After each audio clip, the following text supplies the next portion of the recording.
ئەردۆغان و تێزی دەسەڵاتی ئەبەدی.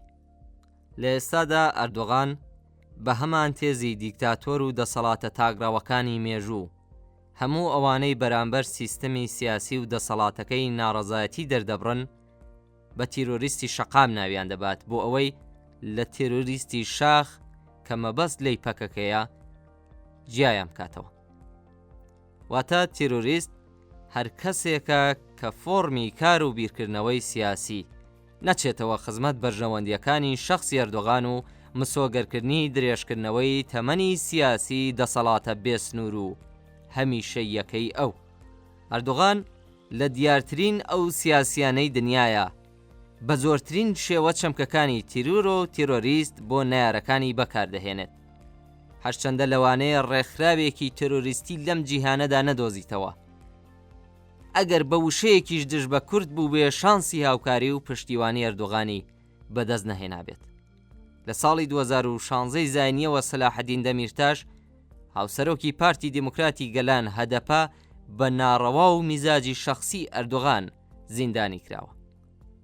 لە 19 ئاداری ئەم ساڵیشەوە واتە ماوەی نزیکەی 10 ڕۆژ دەبێت ئەکرەم ئیمامۆغڵو هەر بەخواست و میزاجی ئەو ڕەوانەی زیندان کراوە. دوێنێ دەمیرتاش ئەمڕۆژ ئیمامۆغڵو وەک دوو فیگەری سیاسی دیاری تورکیا کە بە ئازایەتیەوە بەرامبەر ستەم و سیاسەتی نادیموکراسیانە و کەسایەتی بەهێزی ئەردۆغان وەستابوونەوە هەردووکیانی لە ڕێی بەکارهێنانی سیاسیانەی دەسەڵاتی دادوەریەوە لە تورکیا بەرەو ژوورەکانی زیندان بردوون. لێرەوە باشتر دەتوانین ئەوە ببینین هەڵبژاردن وەک میکانیزمێکی دنیای سیاسی هاوچەرخ بۆ ئاڵوگۆڕی دەسەڵات لە تورکیا و لەسەر دەستی ئەردۆغان خەریکە لە هەموو مانایەکی دموکراسی ململانەی دروستی سیاسی خاڵی دەکرێتەوە. چونکە هەر کەسایەتێکی سیاسی بەهێز لە سەردەمی دەسەڵاتی ئاکەپەدا دەرکەوتە بێت یان هەر هێزێکی سیاسی مەترسی بۆ سەر پێگە و کورسیەکەی دروست کرد بێت یان هێزی شێواندنی ئەو یاریەی هەبوو بێت کە ئەردۆغان و مەهەپەی هاوپەیمانی لە دەسەڵات دەیخوازن بە جۆرێک لە جۆرەکان لە ڕێی دروستکردنی زنجیرەیەک تۆمەتی هەمیشە ئامادەوە یان لەو پێگانە دووری خستوونەتەوە کە لە ململانەی هەڵبژاردندا بەدەستیان هێناوە یان لە ڕێی بەکارهێنانی دادگاوە بە ژوورە تاریکەکانی زیندانی سپاردن. لە ئێستای تورکیادا هەنگاوەکانی سەرەتای پرۆسەیەک لە نێوان دەسەڵاتی سیاسی و کورد دەستی پێکردووە.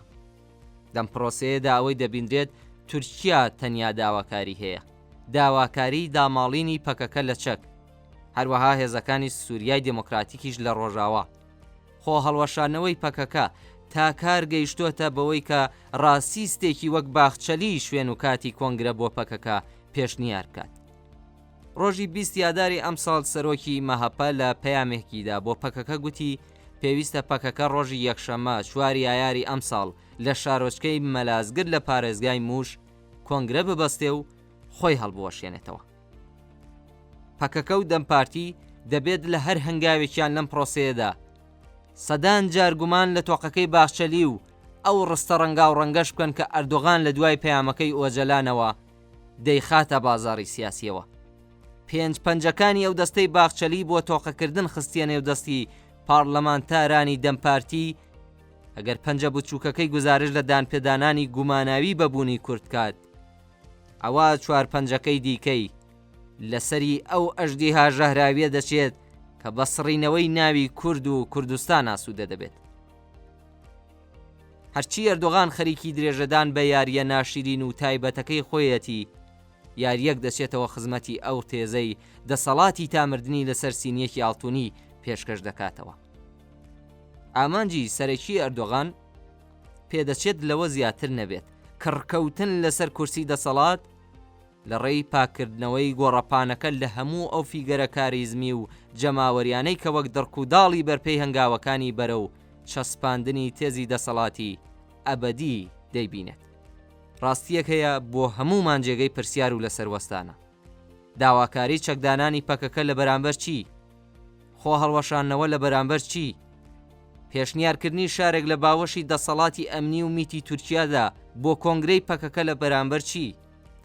کام دڵنیایی دەستوری و یاسایی، کام سیستمی سیاسی دموکراسی و دادپەروەر، کام مێژووی بەیەکەوە ژیان و ئارامی، کام هەنگاوی پراکتیکی، نەک تەنیا ئەردۆغان بەڵکو مێژووی دەسەڵات لە تورکیا بۆ دانان بەبوونی سیاسی و کولتوری کورد، هەوڵدان بۆ ڕێزگرتن لە جیاوازیەکان و دموکراتیزەکردنی ژیانی سیاسی.